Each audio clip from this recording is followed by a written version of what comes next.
고요한 마음으로 지혜의 샘물을 길어 올리는 시간, 오늘 이 자리에 함께해 주셔서 감사합니다. 우리는 모두 각자의 삶이라는 길을 걷고 있습니다. 하지만 문득 주위를 둘러볼 때 나만 홀로 뒤처지고 있는 것 같은 불안감에 휩싸일 때가 있습니다. SNS 속 친구들은 모두 각자의 자리에서 멋진 성과를 내고 안정된 삶을 꾸려나가는 것처럼 보이는데 나는 여전히 안개 속을 헤매는 듯한 기분에 마음이 무거워지곤 하죠. 내가 지금 잘하고 있는 걸까? 혹시 너무 늦어버린 것은 아닐까? 하는 막연한 불안감. 오늘 우리는 이 깊은 마음의 질문에 답을 찾기 위해 약 2600년 전 부처님과 한 제자의 이야기 속으로 여행을 떠나보려 합니다. 오늘의 이야기가 누군가의 마음에 작은 등불이 될 수 있다고 생각하신다면 이 지혜를 나누는 것 또한 세상을 밝히는 아름다운 보시가 될 것입니다. 서울에 사는 30대 중반의 한 청년이 이런 고민을 전해왔습니다. 주변 사람들을 보면 모두 자기 자리에서 성과를 내며 안정적으로 살아가는 것 같은데 저만 아직 갈피를 잡지 못하고 헤매는 기분입니다. 잘 나가는 친구들을 보면 제가 과연 잘하고 있는 것인지 아니면 이미 늦어버린 건 아닌지 불안한 마음이 자꾸만 커집니다. 이 마음을 어떻게 다스려야 할까요? 아마 많은 분들이 고개를 끄덕이며 공감하고 계실 겁니다. 끝없는 경쟁과 비교 속에서 살아가는 우리 현대인들에게 너무나도 익숙한 감정이기 때문입니다. 이 무거운 마음을 위해 부처님의 위대한 10대 제자 중 한 분이었던 아나율 존자의 이야기를 들려드리고자 합니다. 이야기는 아나율 존자가 부처님의 가르침을 듣던 어느 날 시작됩니다. 그는 유독 법문을 들을 때마다 꾸벅꾸벅 조는 습관이 있었습니다. 아무리 애를 써도 쏟아지는 잠을 이기지 못했죠. 그 모습을 지켜보던 부처님께서 어느 날 아나율을 조용히 부르셨습니다. 아나율아, 너는 어찌하여 출가하였느냐?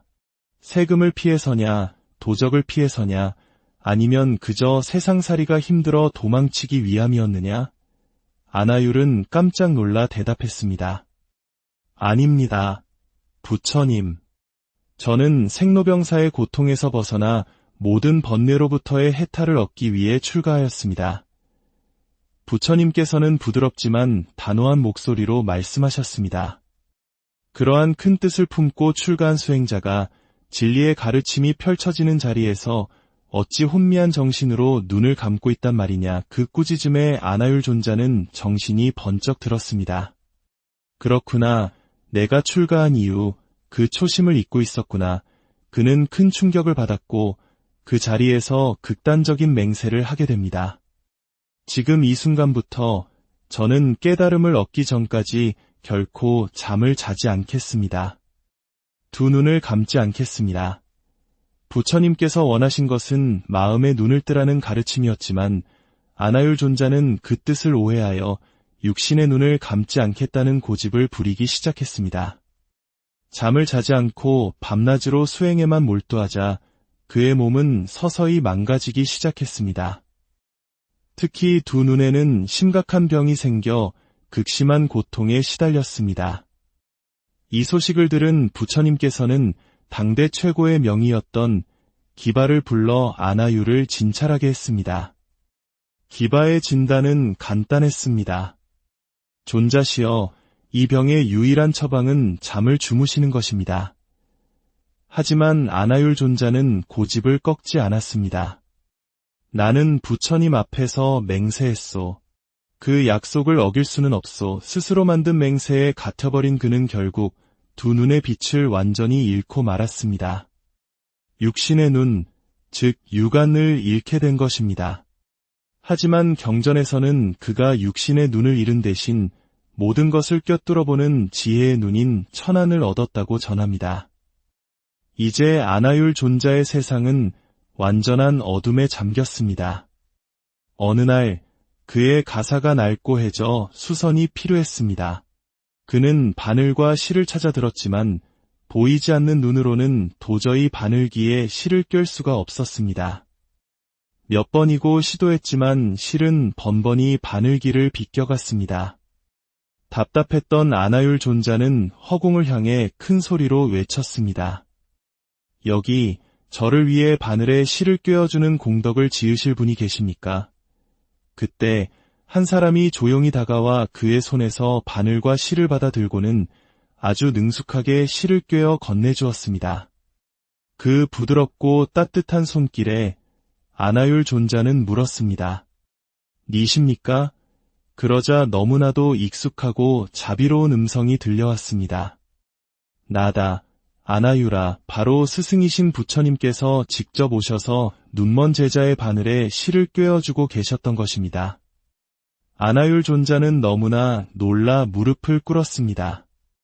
세존이시여, 부처님께서는 이미 온 세상의 복덕을 남김없이 다 갖추신 분인데 어찌하여 이 보잘것없는 복까지 지으려 하십니까?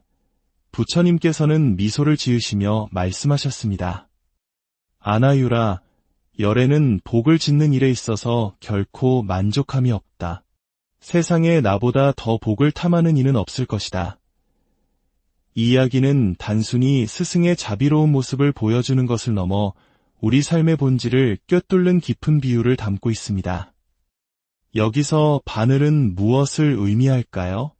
바늘은 바로 세상을 바라보는 우리의 견해, 즉 관점과 방향을 상징합니다. 우리가 어떤 관점으로 세상을 꿰뚫어 보는지, 어떤 방향으로 나아가는지를 뜻합니다. 그렇다면 실은 무엇일까요?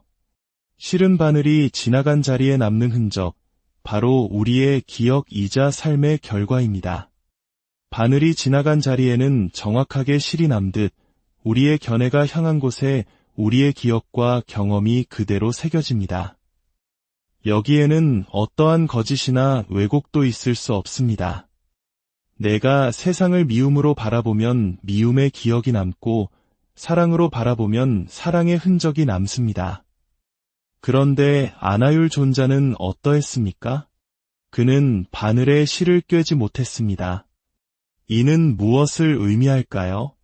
바로 실이 없는 바늘로 애써 바느질을 하고 있었던 것입니다. 이는 맹목적인 노력, 방향을 잃은 열심을 상징합니다. 우리는 아나율 존자처럼 그저 열심히 살아야 한다는 강박에 사로잡혀 있지는 않습니까? 잠도 줄여가며 몸이 망가지는 것도 모른 채 오직 앞만 보고 달렸습니다. 하지만 그 노력 끝에 남은 것은 무엇이었습니까? 앞이 보이지 않는 실명의 상태, 즉 미래에 대한 막막함과 불안이었습니다. 수없이 바늘을 놀렸지만 실이 없었기에 천에는 아무런 자국도 남지 않았습니다. 평생을 노력했지만 내 인생에 남는 것이 하나도 없는 것 같은 허무함. 이것이 바로 나만 뒤처지는 것 같다는 불안의 실체입니다. 우리는 노력만 했을 뿐 그 노력이 어떤 의미와 결과를 남기는지에 대해서는 성찰하지 못했던 것입니다. 이때 누가 그 바늘에 실을 꿰어 주었습니까? 바로 스승인 부처님이셨습니다. 이것은 우리에게 스승의 가르침, 즉 올바른 지혜와 방향성이 얼마나 중요한지를 일깨워줍니다. 올바른 가르침은 우리의 맹목적인 노력의 의미와 결과를 연결해주는 역할을 합니다. 그것이 없다면 우리의 삶은 실없는 바느질처럼 평생을 수고해도 아무것도 남지 않는 공허한 몸짓이 될 수 있습니다. 질문을 주셨던 청년분, 그리고 비슷한 고민을 안고 계신 여러분, 혹시 우리도 실없는 바늘을 든 채 너무 빨리, 너무 열심히만 바느질하려 애쓰고 있었던 것은 아닐까요? 남들이 얼마나 화려한 무늬를 수놓는지만 바라보며 정작 내 바늘에 실이 꿰어져 있는지조차 잊고 있었던 것은 아닐까요? 부처님의 가르침은 우리에게 열심히 살라고 말하지 않습니다. 행복하게 살라고 말합니다. 올바르게 보라고 말합니다. 우리가 진정으로 봐야 할 것은 남들의 속도가 아니라 나 자신의 방향입니다. 내가 걷는 이 길이 과연 나의 행복으로 이어지는 길인지, 내 견해의 바늘에 지혜와 자비의 실이 잘 꿰어져 있는지를 끊임없이 점검해야 합니다. 물론 배움을 통해 새로운 견해를 갖는 것은 즐거운 일입니다. 하지만 배운 대로 살아내고 낡은 습관을 바꾸어 나가는 과정은 때로 아픔을 동반합니다. 마치 조각가가 돌을 깎아내듯 불필요한 나를 깎아내는 고통이 따릅니다. 하지만 그 아픔은 실패의 신호가 아니라 진정한 내가 탄생하는 과정의 증거입니다. 그 고통 끝에야 비로소 우리는 진정한 자유와 기쁨을 맛볼 수 있습니다. 그러니 불안해하지 마십시오. 당신은 뒤처지고 있는 것이 아닙니다. 잠시 멈춰서 당신의 바늘에 어떤 실을 꿰어야 할지 성찰하는 지혜로운 시간을 갖고 있는 것뿐입니다. 당신의 스승은 부처님의 가르침일 수도 있고 삶의 지혜가 담긴 책 한 권일 수도 있으며 당신 내면의 깊은 목소리일 수도 있습니다. 그 스승의 도움으로 당신의 바늘에 단단한 실을 꿰십시오. 그리고 당신만의 아름다운 무늬를 조급해하지 말고 한 땀 한 땀 차분히 수놓아 가시길 바랍니다. 여러분의 삶이라는 옷감 위에 행복과 평화의 무늬가 가득 채워지기를 진심으로 고요한 마음으로 지혜의 샘물을 길어 올리는 시간, 오늘 이 자리에 함께해 주셔서 감사합니다. 우리는 모두 각자의 삶이라는 길을 걷고 있습니다. 하지만 문득 주위를 둘러볼 때 나만 홀로 뒤처지고 있는 것 같은 불안감에 휩싸일 때가 있습니다. SNS 속 친구들은 모두 각자의 자리에서 멋진 성과를 내고 안정된 삶을 꾸려나가는 것처럼 보이는데 나는 여전히 안개 속을 헤매는 듯한 기분에 마음이 무거워지곤 하죠. 내가 지금 잘하고 있는 걸까? 혹시 너무 늦어버린 것은 아닐까? 하는 막연한 불안감. 오늘 우리는 이 깊은 마음의 질문에 답을 찾기 위해 약 2600년 전 부처님과 한 제자의 이야기 속으로 여행을 떠나보려 합니다. 오늘의 이야기가 누군가의 마음에 작은 등불이 될 수 있다고 생각하신다면 이 지혜를 나누는 것 또한 세상을 밝히는 아름다운 보시가 될 것입니다. 서울에 사는 30대 중반의 한 청년이 이런 고민을 전해왔습니다. 주변 사람들을 보면 모두 자기 자리에서 성과를 내며 안정적으로 살아가는 것 같은데 저만 아직 갈피를 잡지 못하고 헤매는 기분입니다. 잘 나가는 친구들을 보면 제가 과연 잘하고 있는 것인지 아니면 이미 늦어버린 건 아닌지 불안한 마음이 자꾸만 커집니다. 이 마음을 어떻게 다스려야 할까요? 아마 많은 분들이 고개를 끄덕이며 공감하고 계실 겁니다. 끝없는 경쟁과 비교 속에서 살아가는 우리 현대인들에게 너무나도 익숙한 감정이기 때문입니다. 이 무거운 마음을 위해 부처님의 위대한 10대 제자 중 한 분이었던 아나율 존자의 이야기를 들려드리고자 합니다. 이야기는 아나율 존자가 부처님의 가르침을 듣던 어느 날 시작됩니다. 그는 유독 법문을 들을 때마다 꾸벅꾸벅 조는 습관이 있었습니다. 아무리 애를 써도 쏟아지는 잠을 이기지 못했죠. 그 모습을 지켜보던 부처님께서 어느 날 아나율을 조용히 부르셨습니다. 아나율아, 너는 어찌하여 출가하였느냐? 세금을 피해서냐, 도적을 피해서냐, 아니면 그저 세상살이가 힘들어 도망치기 위함이었느냐? 아나율은 깜짝 놀라 대답했습니다. 아닙니다. 부처님. 저는 생로병사의 고통에서 벗어나 모든 번뇌로부터의 해탈을 얻기 위해 출가하였습니다.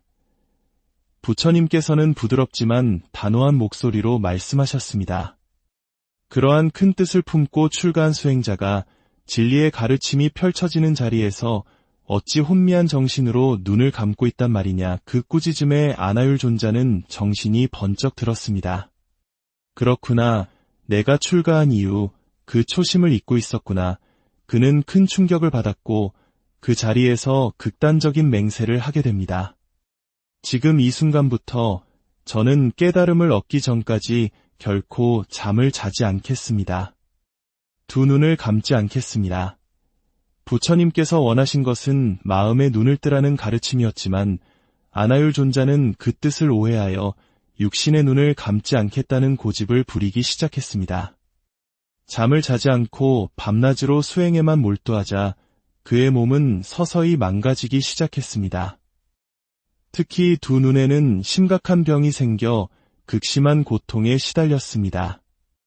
이 소식을 들은 부처님께서는 당대 최고의 명의였던 기바를 불러 아나율을 진찰하게 했습니다. 기바의 진단은 간단했습니다. 존자시여, 이 병의 유일한 처방은 잠을 주무시는 것입니다. 하지만 아나율 존자는 고집을 꺾지 않았습니다. 나는 부처님 앞에서 맹세했소. 그 약속을 어길 수는 없소. 스스로 만든 맹세에 갇혀버린 그는 결국 두 눈의 빛을 완전히 잃고 말았습니다. 육신의 눈, 즉 육안을 잃게 된 것입니다. 하지만 경전에서는 그가 육신의 눈을 잃은 대신 모든 것을 꿰뚫어보는 지혜의 눈인 천안을 얻었다고 전합니다. 이제 아나율 존자의 세상은 완전한 어둠에 잠겼습니다. 어느 날 그의 가사가 낡고해져 수선이 필요했습니다. 그는 바늘과 실을 찾아 들었지만 보이지 않는 눈으로는 도저히 바늘기에 실을 꿰을 수가 없었습니다. 몇 번이고 시도했지만 실은 번번이 바늘기를 비껴갔습니다. 답답했던 아나율 존자는 허공을 향해 큰 소리로 외쳤습니다. 여기 저를 위해 바늘에 실을 꿰어주는 공덕을 지으실 분이 계십니까?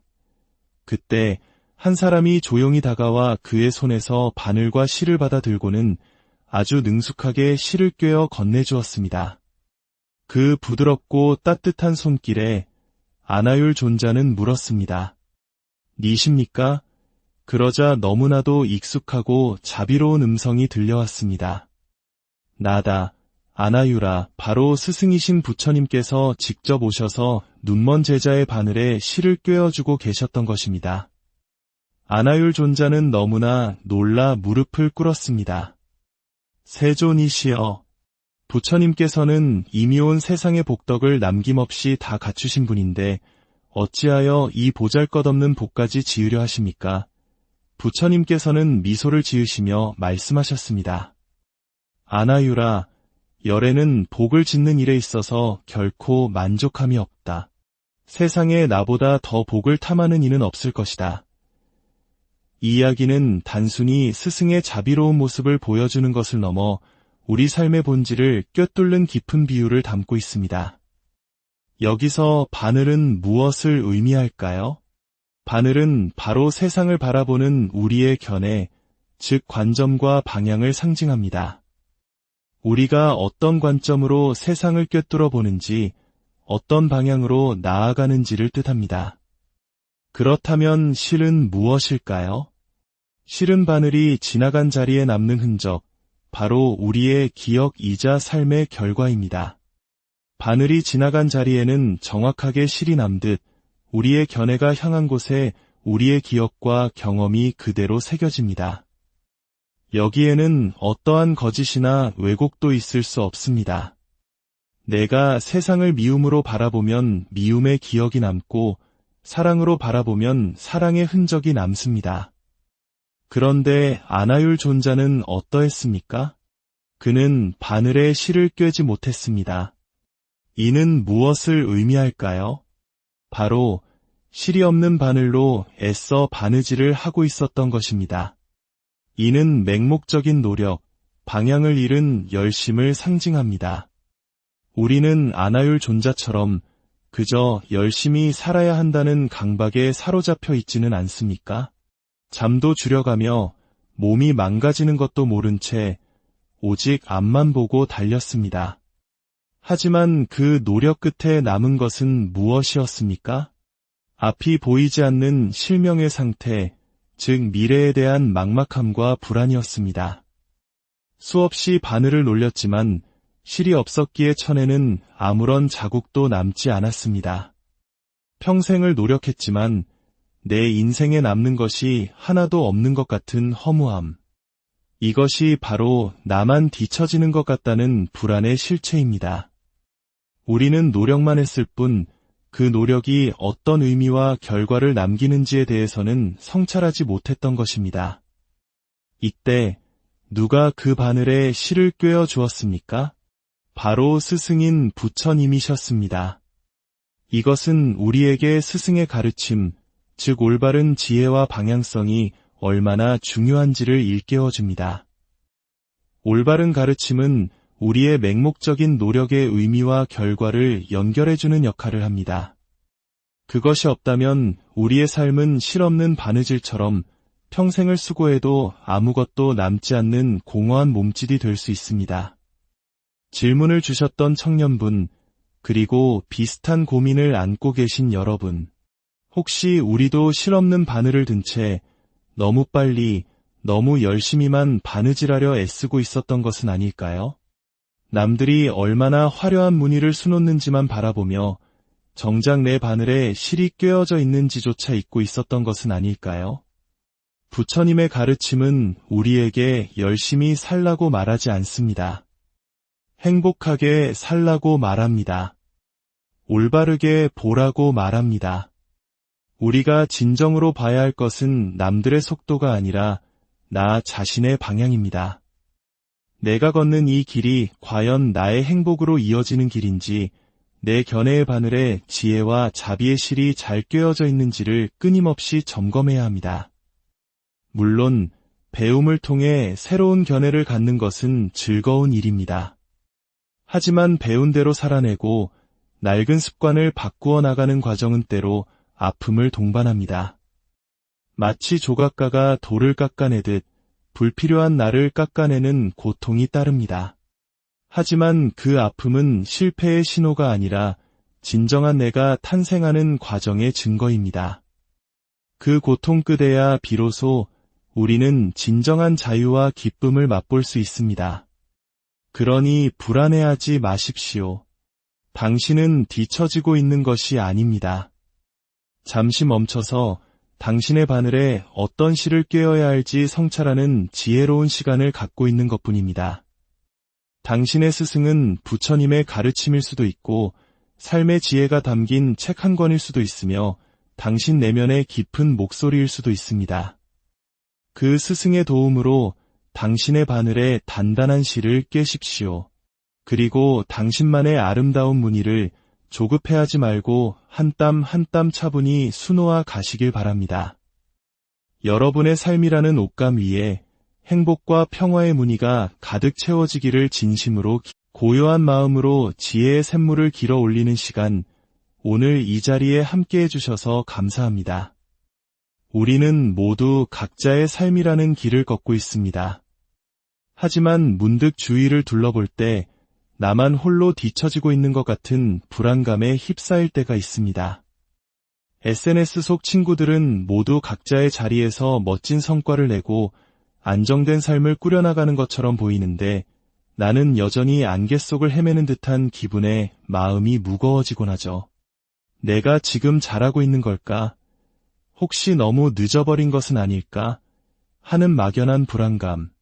오늘 우리는 이 깊은 마음의 질문에 답을 찾기 위해 약 2600년 전 부처님과 한 제자의 이야기 속으로 여행을 떠나보려 합니다.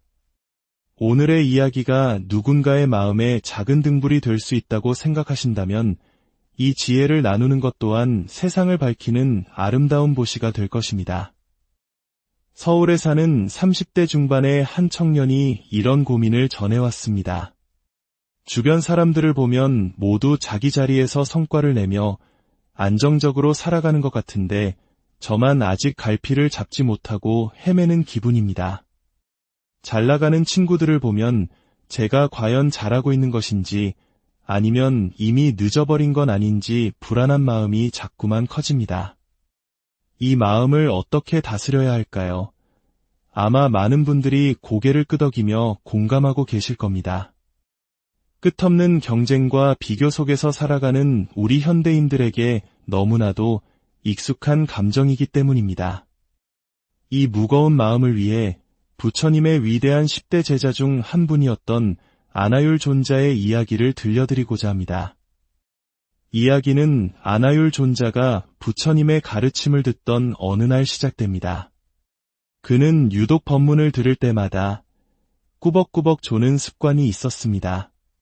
아무리 애를 써도 쏟아지는 잠을 이기지 못했죠. 그 모습을 지켜보던 부처님께서 어느 날 아나유를 조용히 부르셨습니다. 아나유라, 너는 어찌하여 출가하였느냐? 세금을 피해서냐, 도적을 피해서냐, 아니면 그저 세상살이가 힘들어 도망치기 위함이었느냐? 아나율은 깜짝 놀라 대답했습니다. 아닙니다. 부처님. 저는 생로병사의 고통에서 벗어나 모든 번뇌로부터의 해탈을 얻기 위해 출가하였습니다. 부처님께서는 부드럽지만 단호한 목소리로 말씀하셨습니다. 그러한 큰 뜻을 품고 출가한 수행자가 진리의 가르침이 펼쳐지는 자리에서 어찌 혼미한 정신으로 눈을 감고 있단 말이냐. 그 꾸짖음에 아나율 존자는 정신이 번쩍 들었습니다. 그렇구나. 내가 출가한 이후 그 초심을 잊고 있었구나. 그는 큰 충격을 받았고 그 자리에서 극단적인 맹세를 하게 됩니다. 지금 이 순간부터 저는 깨달음을 얻기 전까지 결코 잠을 자지 않겠습니다. 두 눈을 감지 않겠습니다.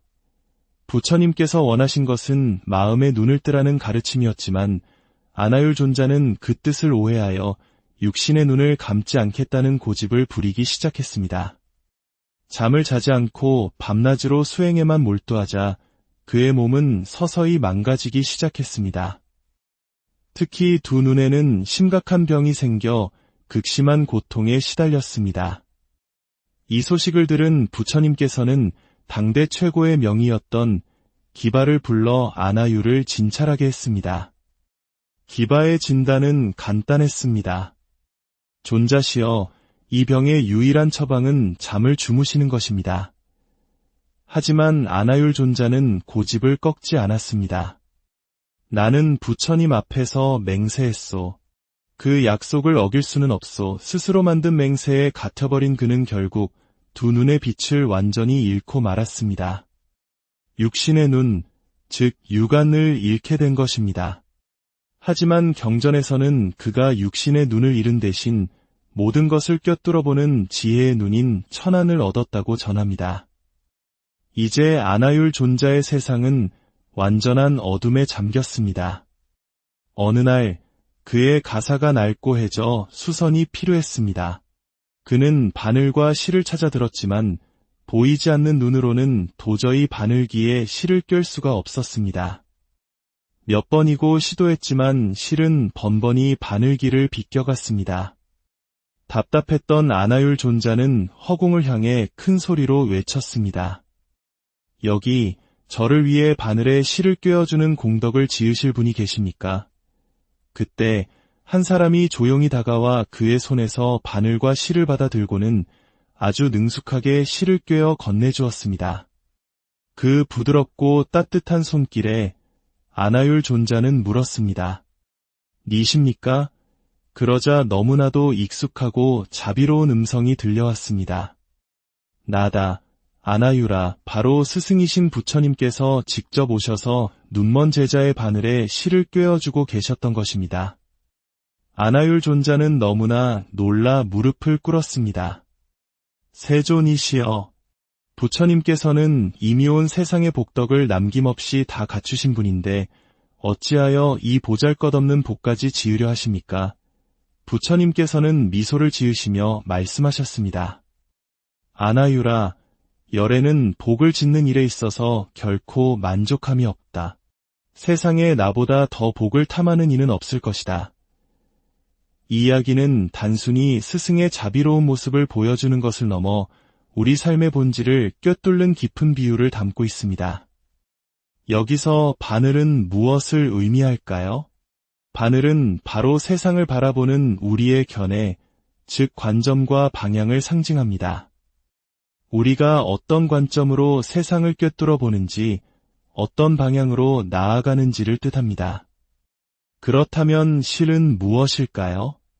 실은 바늘이 지나간 자리에 남는 흔적, 바로 우리의 기억이자 삶의 결과입니다. 바늘이 지나간 자리에는 정확하게 실이 남듯 우리의 견해가 향한 곳에 우리의 기억과 경험이 그대로 새겨집니다. 여기에는 어떠한 거짓이나 왜곡도 있을 수 없습니다. 내가 세상을 미움으로 바라보면 미움의 기억이 남고 사랑으로 바라보면 사랑의 흔적이 남습니다. 그런데 아나율 존자는 어떠했습니까? 그는 바늘에 실을 꿰지 못했습니다. 이는 무엇을 의미할까요? 바로 실이 없는 바늘로 애써 바느질을 하고 있었던 것입니다. 이는 맹목적인 노력, 방향을 잃은 열심을 상징합니다.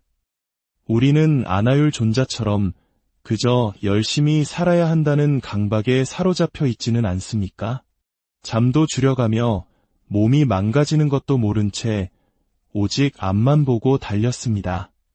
하지만 그 노력 끝에 남은 것은 무엇이었습니까? 앞이 보이지 않는 실명의 상태, 즉 미래에 대한 막막함과 불안이었습니다.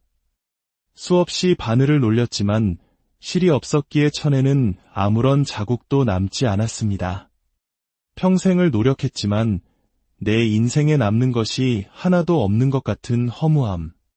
이것이 바로 나만 뒤처지는 것 같다는 불안의 실체입니다. 우리는 노력만 했을 뿐 그 노력이 어떤 의미와 결과를 남기는지에 대해서는 성찰하지 못했던 것입니다. 이때 누가 그 바늘에 실을 꿰어 주었습니까? 바로 스승인 부처님이셨습니다. 이것은 우리에게 스승의 가르침, 즉 올바른 지혜와 방향성이 얼마나 중요한지를 일깨워줍니다. 올바른 가르침은 우리의 맹목적인 노력의 의미와 결과를 연결해주는 역할을 합니다. 그것이 없다면 우리의 삶은 실없는 바느질처럼 평생을 수고해도 아무것도 남지 않는 공허한 몸짓이 될 수 있습니다. 질문을 주셨던 청년분, 그리고 비슷한 고민을 안고 계신 여러분, 혹시 우리도 실없는 바늘을 든 채 너무 빨리, 너무 열심히만 바느질하려 애쓰고 있었던 것은 아닐까요? 남들이 얼마나 화려한 무늬를 수놓는지만 바라보며 정작 내 바늘에 실이 꿰어져 있는지조차 잊고 있었던 것은 아닐까요? 부처님의 가르침은 우리에게 열심히 살라고 말하지 않습니다. 행복하게 살라고 말합니다. 올바르게 보라고 말합니다. 우리가 진정으로 봐야 할 것은 남들의 속도가 아니라 나 자신의 방향입니다. 내가 걷는 이 길이 과연 나의 행복으로 이어지는 길인지, 내 견해의 바늘에 지혜와 자비의 실이 잘 꿰어져 있는지를 끊임없이 점검해야 합니다. 물론 배움을 통해 새로운 견해를 갖는 것은 즐거운 일입니다. 하지만 배운 대로 살아내고 낡은 습관을 바꾸어 나가는 과정은 때로 아픔을 동반합니다. 마치 조각가가 돌을 깎아내듯 불필요한 나를 깎아내는 고통이 따릅니다. 하지만 그 아픔은 실패의 신호가 아니라 진정한 내가 탄생하는 과정의 증거입니다. 그 고통 끝에야 비로소 우리는 진정한 자유와 기쁨을 맛볼 수 있습니다. 그러니 불안해하지 마십시오. 당신은 뒤처지고 있는 것이 아닙니다. 잠시 멈춰서 당신의 바늘에 어떤 실을 꿰어야 할지 성찰하는 지혜로운 시간을 갖고 있는 것뿐입니다. 당신의 스승은 부처님의 가르침일 수도 있고 삶의 지혜가 담긴 책 한 권일 수도 있으며 당신 내면의 깊은 목소리일 수도 있습니다. 그 스승의 도움으로 당신의 바늘에 단단한 실을 꿰십시오. 그리고 당신만의 아름다운 무늬를 조급해하지 말고 한 땀 한 땀 차분히 수놓아 가시길 바랍니다. 여러분의 삶이라는 옷감 위에 행복과 평화의 무늬가 가득 채워지기를 진심으로 고요한 마음으로 지혜의 샘물을 길어 올리는 시간, 오늘 이 자리에 함께해 주셔서 감사합니다. 우리는 모두 각자의 삶이라는 길을 걷고 있습니다. 하지만 문득 주위를 둘러볼 때 나만 홀로 뒤처지고 있는 것 같은 불안감에 휩싸일 때가 있습니다. SNS 속 친구들은 모두 각자의 자리에서 멋진 성과를 내고 안정된 삶을 꾸려나가는 것처럼 보이는데 나는 여전히 안개 속을 헤매는 듯한 기분에 마음이 무거워지곤 하죠. 내가 지금 잘하고 있는 걸까? 혹시 너무 늦어버린 것은 아닐까 하는 막연한 불안감. 오늘 우리는 이 깊은 마음의 질문에 답을 찾기 위해 약 2600년 전 부처님과 한 제자의 이야기 속으로 여행을 떠나보려 합니다. 오늘의 이야기가 누군가의 마음에 작은 등불이 될 수 있다고 생각하신다면 이 지혜를 나누는 것 또한 세상을 밝히는 아름다운 보시가 될 것입니다. 서울에 사는 30대 중반의 한 청년이 이런 고민을 전해왔습니다. 주변 사람들을 보면 모두 자기 자리에서 성과를 내며 안정적으로 살아가는 것 같은데 저만 아직 갈피를 잡지 못하고 헤매는 기분입니다. 잘 나가는 친구들을 보면 제가 과연 잘하고 있는 것인지 아니면 이미 늦어버린 건 아닌지 불안한 마음이 자꾸만 커집니다. 이 마음을 어떻게 다스려야 할까요? 아마 많은 분들이 고개를 끄덕이며 공감하고 계실 겁니다. 끝없는 경쟁과 비교 속에서 살아가는 우리 현대인들에게 너무나도 익숙한 감정이기 때문입니다. 이 무거운 마음을 위해 부처님의 위대한 10대 제자 중 한 분이었던 아나율 존자의 이야기를 들려드리고자 합니다. 이야기는 아나율 존자가 부처님의 가르침을 듣던 어느 날 시작됩니다. 그는 유독 법문을 들을 때마다 꾸벅꾸벅 조는 습관이 있었습니다. 아무리 애를 써도 쏟아지는 잠을 이기지 못했죠. 그 모습을 지켜보던 부처님께서 어느 날 아나율을 조용히 부르셨습니다. 아나율아, 너는 어찌하여 출가하였느냐? 세금을 피해서냐, 도적을 피해서냐, 아니면 그저 세상살이가 힘들어 도망치기 위함이었느냐? 아나율은 깜짝 놀라 대답했습니다. 아닙니다. 부처님. 저는 생로병사의 고통에서 벗어나 모든 번뇌로부터의 해탈을 얻기 위해 출가하였습니다. 부처님께서는 부드럽지만 단호한 목소리로 말씀하셨습니다. 그러한 큰 뜻을 품고 출가한 수행자가 진리의 가르침이 펼쳐지는 자리에서 어찌 혼미한 정신으로 눈을 감고 있단 말이냐. 그 꾸짖음에 아나율 존자는 정신이 번쩍 들었습니다. 그렇구나. 내가 출가한 이후 그 초심을 잊고 있었구나. 그는 큰 충격을 받았고 그 자리에서 극단적인 맹세를 하게 됩니다. 지금 이 순간부터 저는 깨달음을 얻기 전까지 결코 잠을 자지 않겠습니다. 두 눈을 감지 않겠습니다. 부처님께서 원하신 것은 마음의 눈을 뜨라는 가르침이었지만 아나율 존자는 그 뜻을 오해하여 육신의 눈을 감지 않겠다는 고집을 부리기 시작했습니다. 잠을 자지 않고 밤낮으로 수행에만 몰두하자 그의 몸은 서서히 망가지기 시작했습니다. 특히 두 눈에는 심각한 병이 생겨 극심한 고통에 시달렸습니다. 이 소식을 들은 부처님께서는 당대 최고의 명의였던 기바를 불러 아나율을 진찰하게 했습니다. 기바의 진단은 간단했습니다. 존자시여, 이 병의 유일한 처방은 잠을 주무시는 것입니다. 하지만 아나율 존자는 고집을 꺾지 않았습니다. 나는 부처님 앞에서 맹세했소. 그 약속을 어길 수는 없소. 스스로 만든 맹세에 갇혀버린 그는 결국 두 눈의 빛을 완전히 잃고 말았습니다. 육신의 눈, 즉 육안을 잃게 된 것입니다. 하지만 경전에서는 그가 육신의 눈을 잃은 대신 모든 것을 꿰뚫어보는 지혜의 눈인 천안을 얻었다고 전합니다. 이제 아나율 존자의 세상은 완전한 어둠에 잠겼습니다. 어느 날 그의 가사가 낡고해져 수선이 필요했습니다. 그는 바늘과 실을 찾아 들었지만 보이지 않는 눈으로는 도저히 바늘기에 실을 꿰을 수가 없었습니다. 몇 번이고 시도했지만 실은 번번이 바늘기를 비껴갔습니다. 답답했던 아나율 존자는 허공을 향해 큰 소리로 외쳤습니다. 여기 저를 위해 바늘에 실을 꿰어주는 공덕을 지으실 분이 계십니까? 그때 한 사람이 조용히 다가와 그의 손에서 바늘과 실을 받아 들고는 아주 능숙하게 실을 꿰어 건네주었습니다.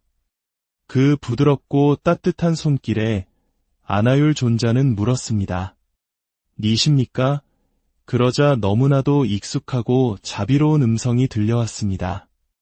나다, 아나유라. 바로 스승이신 부처님께서 직접 오셔서 눈먼 제자의 바늘에 실을 꿰어주고 계셨던 것입니다. 아나율 존자는 너무나 놀라 무릎을 꿇었습니다. 세존이시여, 부처님께서는 이미 온 세상의 복덕을 남김없이 다 갖추신 분인데 어찌하여 이 보잘것없는 복까지 지으려 하십니까? 부처님께서는 미소를 지으시며 말씀하셨습니다. 아나유라, 열애는 복을 짓는 일에 있어서 결코 만족함이 없다. 세상에 나보다 더 복을 탐하는 이는 없을 것이다. 이 이야기는 단순히 스승의 자비로운 모습을 보여주는 것을 넘어 우리 삶의 본질을 꿰뚫는 깊은 비유를 담고 있습니다. 여기서 바늘은 무엇을 의미할까요? 바늘은 바로 세상을 바라보는 우리의 견해, 즉 관점과 방향을 상징합니다.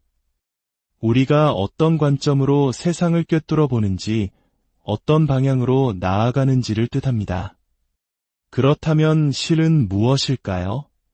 실은 바늘이 지나간 자리에 남는 흔적, 바로 우리의 기억이자 삶의 결과입니다. 바늘이 지나간 자리에는 정확하게 실이 남듯 우리의 견해가 향한 곳에 우리의 기억과 경험이 그대로 새겨집니다.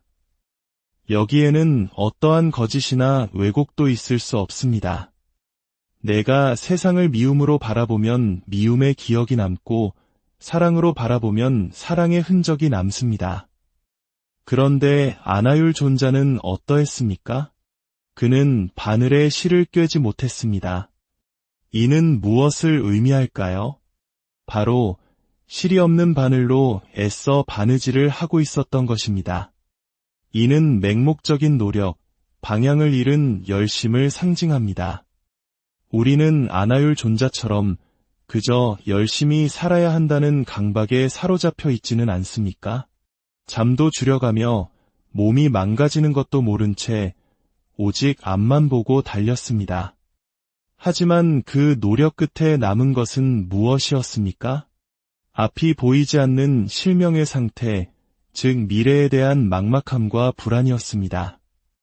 수없이 바늘을 놀렸지만 실이 없었기에 천에는 아무런 자국도 남지 않았습니다. 평생을 노력했지만 내 인생에 남는 것이 하나도 없는 것 같은 허무함. 이것이 바로 나만 뒤처지는 것 같다는 불안의 실체입니다. 우리는 노력만 했을 뿐 그 노력이 어떤 의미와 결과를 남기는지에 대해서는 성찰하지 못했던 것입니다. 이때 누가 그 바늘에 실을 꿰어 주었습니까? 바로 스승인 부처님이셨습니다. 이것은 우리에게 스승의 가르침, 즉 올바른 지혜와 방향성이 얼마나 중요한지를 일깨워줍니다. 올바른 가르침은 우리의 맹목적인 노력의 의미와 결과를 연결해주는 역할을 합니다. 그것이 없다면 우리의 삶은 실없는 바느질처럼 평생을 수고해도 아무것도 남지 않는 공허한 몸짓이 될 수 있습니다. 질문을 주셨던 청년분, 그리고 비슷한 고민을 안고 계신 여러분, 혹시 우리도 실없는 바늘을 든 채 너무 빨리, 너무 열심히만 바느질하려 애쓰고 있었던 것은 아닐까요? 남들이 얼마나 화려한 무늬를 수놓는지만 바라보며 정작 내 바늘에 실이 꿰어져 있는지조차 잊고 있었던 것은 아닐까요? 부처님의 가르침은 우리에게 열심히 살라고 말하지 않습니다. 행복하게 살라고 말합니다. 올바르게 보라고 말합니다. 우리가 진정으로 봐야 할 것은 남들의 속도가 아니라 나 자신의 방향입니다. 내가 걷는 이 길이 과연 나의 행복으로 이어지는 길인지, 내 견해의 바늘에 지혜와 자비의 실이 잘 꿰어져 있는지를 끊임없이 점검해야 합니다. 물론 배움을 통해 새로운 견해를 갖는 것은 즐거운 일입니다. 하지만 배운 대로 살아내고 낡은 습관을 바꾸어 나가는 과정은 때로 아픔을 동반합니다. 마치 조각가가 돌을 깎아내듯 불필요한 나를 깎아내는 고통이 따릅니다. 하지만 그 아픔은 실패의 신호가 아니라 진정한 내가 탄생하는 과정의 증거입니다. 그 고통 끝에야 비로소 우리는 진정한 자유와 기쁨을 맛볼 수 있습니다. 그러니 불안해하지 마십시오. 당신은 뒤처지고 있는 것이 아닙니다. 잠시 멈춰서 당신의 바늘에 어떤 실을 꿰어야 할지 성찰하는 지혜로운 시간을 갖고 있는 것뿐입니다. 당신의 스승은 부처님의 가르침일 수도 있고 삶의 지혜가 담긴 책 한 권일 수도 있으며 당신 내면의 깊은 목소리일 수도 있습니다. 그 스승의 도움으로 당신의 바늘에 단단한 실을 꿰십시오. 그리고 당신만의 아름다운 무늬를 조급해하지 말고 한 땀 한 땀 차분히 수놓아 가시길 바랍니다. 여러분의 삶이라는 옷감 위에 행복과 평화의 무늬가 가득 채워지기를 진심으로 고요한 마음으로 지혜의 샘물을 길어 올리는 시간, 오늘 이 자리에 함께해 주셔서 감사합니다. 우리는 모두 각자의 삶이라는 길을 걷고 있습니다. 하지만 문득 주위를 둘러볼 때 나만 홀로 뒤처지고 있는 것 같은 불안감에 휩싸일 때가 있습니다. SNS 속 친구들은 모두 각자의 자리에서 멋진 성과를 내고 안정된 삶을 꾸려나가는 것처럼 보이는데 나는 여전히 안개 속을 헤매는 듯한 기분에 마음이 무거워지곤 하죠. 내가 지금 잘하고 있는 걸까? 혹시 너무 늦어버린 것은 아닐까? 하는 막연한 불안감. 오늘 우리는 이 깊은 마음의 질문에 답을 찾기 위해 약 2600년 전 부처님과 한 제자의 이야기 속으로 여행을 떠나보려 합니다. 오늘의 이야기가 누군가의 마음에 작은 등불이 될 수 있다고 생각하신다면 이 지혜를 나누는 것 또한 세상을 밝히는 아름다운 보시가 될 것입니다. 서울에 사는 30대 중반의 한 청년이 이런 고민을 전해왔습니다. 주변 사람들을 보면 모두 자기 자리에서 성과를 내며 안정적으로 살아가는 것 같은데 저만 아직 갈피를 잡지 못하고 헤매는 기분입니다. 잘 나가는 친구들을 보면 제가 과연 잘하고 있는 것인지 아니면 이미 늦어버린 건 아닌지 불안한 마음이 자꾸만 커집니다. 이 마음을 어떻게 다스려야 할까요? 아마 많은 분들이 고개를 끄덕이며 공감하고 계실 겁니다. 끝없는 경쟁과 비교 속에서 살아가는 우리 현대인들에게 너무나도 익숙한 감정이기 때문입니다. 이 무거운 마음을 위해 부처님의 위대한 10대 제자 중 한 분이었던 아나율 존자의 이야기를 들려드리고자 합니다. 이야기는 아나율 존자가 부처님의 가르침을 듣던 어느 날 시작됩니다. 그는 유독 법문을 들을 때마다 꾸벅꾸벅 조는 습관이 있었습니다. 아무리 애를 써도 쏟아지는 잠을 이기지 못했죠. 그 모습을 지켜보던 부처님께서 어느 날 아나율을 조용히 부르셨습니다. 아나율아, 너는 어찌하여 출가하였느냐? 세금을 피해서냐, 도적을 피해서냐, 아니면 그저 세상살이가 힘들어 도망치기 위함이었느냐? 아나율은 깜짝 놀라 대답했습니다. 아닙니다. 부처님. 저는 생로병사의 고통에서 벗어나 모든 번뇌로부터의 해탈을 얻기 위해 출가하였습니다. 부처님께서는 부드럽지만 단호한 목소리로 말씀하셨습니다. 그러한 큰 뜻을 품고 출가한 수행자가 진리의 가르침이 펼쳐지는 자리에서 어찌 혼미한 정신으로 눈을 감고 있단 말이냐. 그 꾸짖음에 아나율 존자는 정신이 번쩍 들었습니다. 그렇구나. 내가 출가한 이후 그 초심을 잊고 있었구나. 그는 큰 충격을 받았고 그 자리에서 극단적인 맹세를 하게 됩니다.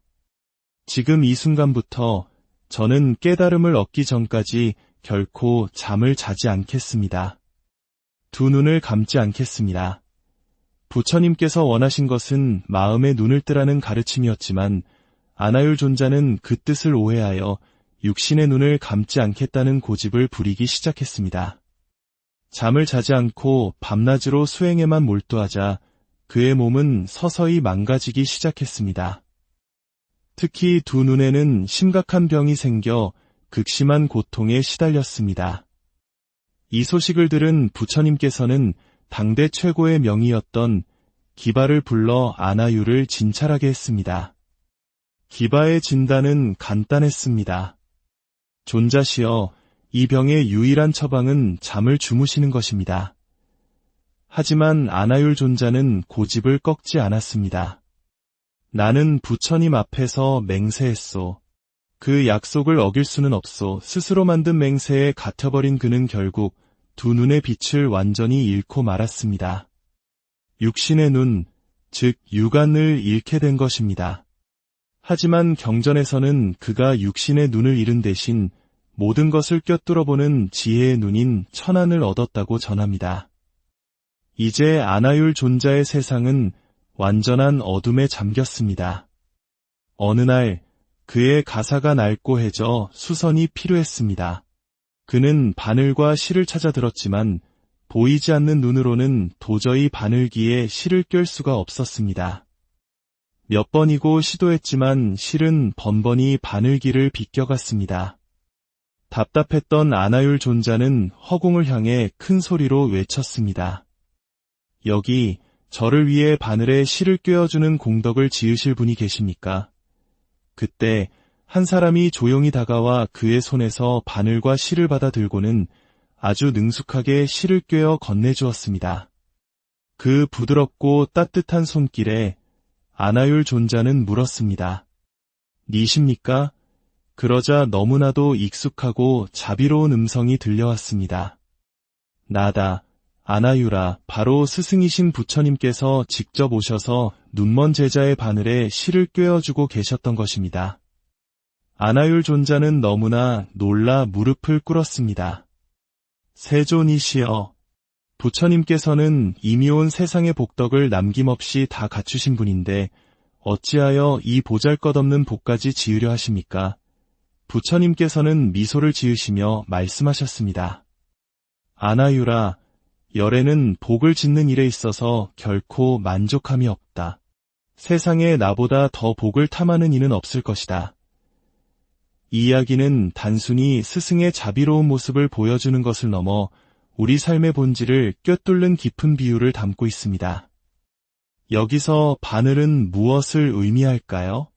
바늘은 바로 세상을 바라보는 우리의 견해, 즉 관점과 방향을 상징합니다. 우리가 어떤 관점으로 세상을 꿰뚫어 보는지, 어떤 방향으로 나아가는지를 뜻합니다.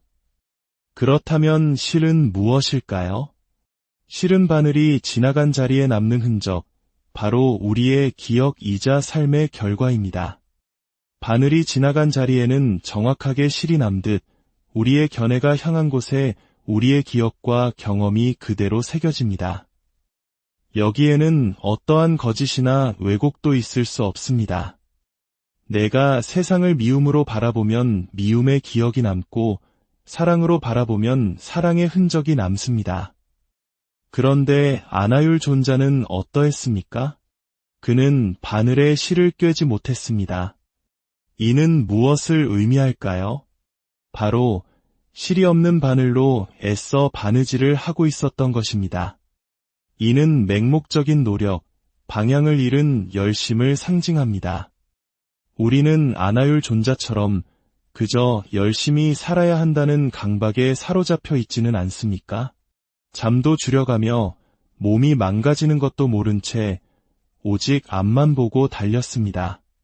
하지만 그 노력 끝에 남은 것은 무엇이었습니까? 앞이 보이지 않는 실명의 상태, 즉 미래에 대한 막막함과 불안이었습니다. 수없이 바늘을 놀렸지만 실이 없었기에 천에는 아무런 자국도 남지 않았습니다. 평생을 노력했지만 내 인생에 남는 것이 하나도 없는 것 같은 허무함. 이것이 바로 나만 뒤처지는 것 같다는 불안의 실체입니다. 우리는 노력만 했을 뿐 그 노력이 어떤 의미와 결과를 남기는지에 대해서는 성찰하지 못했던 것입니다. 이때 누가 그 바늘에 실을 꿰어 주었습니까? 바로 스승인 부처님이셨습니다.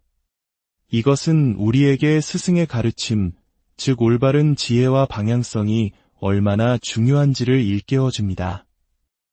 올바른 가르침은 우리의 맹목적인 노력의 의미와 결과를 연결해주는 역할을 합니다. 그것이 없다면 우리의 삶은 실없는 바느질처럼 평생을 수고해도 아무것도 남지 않는 공허한 몸짓이 될 수 있습니다. 질문을 주셨던 청년분, 그리고 비슷한 고민을 안고 계신 여러분, 혹시 우리도 실없는 바늘을 든 채 너무 빨리, 너무 열심히만 바느질하려 애쓰고 있었던 것은 아닐까요? 남들이 얼마나 화려한 무늬를 수놓는지만 바라보며 정작 내 바늘에 실이 꿰어져 있는지조차 잊고 있었던 것은 아닐까요? 부처님의 가르침은 우리에게 열심히 살라고 말하지 않습니다. 행복하게 살라고 말합니다. 올바르게 보라고 말합니다. 우리가 진정으로 봐야 할 것은 남들의 속도가 아니라 나 자신의 방향입니다. 내가 걷는 이 길이 과연 나의 행복으로 이어지는 길인지, 내 견해의 바늘에 지혜와 자비의 실이 잘 꿰어져 있는지를 끊임없이 점검해야 합니다. 물론 배움을 통해 새로운 견해를 갖는 것은 즐거운 일입니다. 하지만 배운 대로 살아내고 낡은 습관을 바꾸어 나가는 과정은 때로 아픔을 동반합니다. 마치 조각가가 돌을 깎아내듯 불필요한 나를 깎아내는 고통이 따릅니다. 하지만 그 아픔은 실패의 신호가 아니라 진정한 내가 탄생하는 과정의 증거입니다. 그 고통 끝에야 비로소 우리는 진정한 자유와 기쁨을 맛볼 수 있습니다. 그러니 불안해하지 마십시오. 당신은 뒤처지고 있는 것이 아닙니다. 잠시 멈춰서 당신의 바늘에 어떤 실을 꿰어야 할지 성찰하는 지혜로운 시간을 갖고 있는 것뿐입니다. 당신의 스승은 부처님의 가르침일 수도 있고 삶의 지혜가 담긴 책 한 권일 수도 있으며 당신 내면의 깊은 목소리일 수도 있습니다. 그 스승의 도움으로 당신의 바늘에 단단한 실을 꿰십시오. 그리고 당신만의 아름다운 무늬를 조급해하지 말고 한 땀 한 땀 차분히 수놓아 가시길 바랍니다. 여러분의 삶이라는 옷감 위에 행복과 평화의 무늬가 가득 채워지기를 진심으로 고요한 마음으로 지혜의 샘물을 길어 올리는 시간, 오늘 이 자리에 함께해 주셔서 감사합니다. 우리는 모두 각자의 삶이라는 길을 걷고 있습니다. 하지만 문득 주위를 둘러볼 때 나만 홀로 뒤처지고 있는 것 같은 불안감에 휩싸일 때가 있습니다. SNS 속 친구들은 모두 각자의 자리에서 멋진 성과를 내고 안정된 삶을 꾸려나가는 것처럼 보이는데 나는 여전히 안개 속을 헤매는 듯한 기분에 마음이 무거워지곤 하죠. 내가 지금 잘하고 있는 걸까? 혹시 너무 늦어버린 것은 아닐까? 하는 막연한 불안감. 오늘 우리는 이 깊은 마음의 질문에 답을 찾기 위해 약 2600년 전 부처님과 한 제자의 이야기 속으로 여행을 떠나보려 합니다. 오늘의 이야기가 누군가의 마음에 작은 등불이 될 수 있다고 생각하신다면 이 지혜를 나누는 것 또한 세상을 밝히는 아름다운 보시가 될 것입니다. 서울에 사는 30대 중반의 한 청년이 이런 고민을 전해왔습니다. 주변 사람들을 보면 모두 자기 자리에서 성과를 내며 안정적으로 살아가는 것 같은데 저만 아직 갈피를 잡지 못하고 헤매는 기분입니다. 잘 나가는 친구들을 보면 제가 과연 잘하고 있는 것인지 아니면 이미 늦어버린 건 아닌지 불안한 마음이 자꾸만 커집니다. 이 마음을 어떻게 다스려야 할까요? 아마 많은 분들이 고개를 끄덕이며 공감하고 계실 겁니다. 끝없는 경쟁과 비교 속에서 살아가는 우리 현대인들에게 너무나도 익숙한 감정이기 때문입니다. 이 무거운 마음을 위해 부처님의 위대한 10대 제자 중 한 분이었던 아나율 존자의 이야기를 들려드리고자 합니다. 이야기는 아나율 존자가 부처님의 가르침을 듣던 어느 날 시작됩니다. 그는 유독 법문을 들을 때마다 꾸벅꾸벅 조는 습관이 있었습니다. 아무리 애를 써도 쏟아지는 잠을 이기지 못했죠. 그 모습을 지켜보던 부처님께서 어느 날 아나율을 조용히 부르셨습니다. 아나율아, 너는 어찌하여 출가하였느냐? 세금을 피해서냐, 도적을 피해서냐, 아니면 그저 세상살이가 힘들어 도망치기 위함이었느냐? 아나율은 깜짝 놀라 대답했습니다. 아닙니다. 부처님, 저는 생로병사의 고통에서 벗어나 모든 번뇌로부터의 해탈을 얻기 위해 출가하였습니다. 부처님께서는 부드럽지만 단호한 목소리로 말씀하셨습니다. 그러한 큰 뜻을 품고 출가한 수행